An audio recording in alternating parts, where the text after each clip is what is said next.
Project WET is Water Education Today, and it is an international water education program.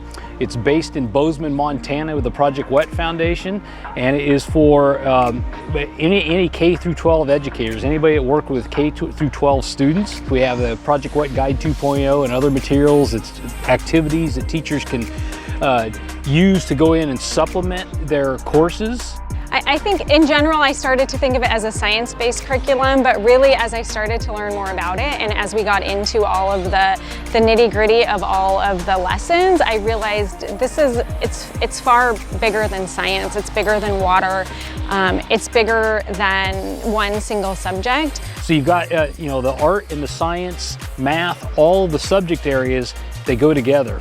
Well, it's important we're speaking to a broad audience and specifically to an interdisciplinary audience because that's how we're going to tackle the challenges of the future. The individuals that benefit the most from Project WET are the children and really the rest of us in the future. Students are our future, and we're giving them the tools to tackle these complex issues and create great stewards that are going to continue this lifelong learning so that we can protect this very important resource known as water in this state.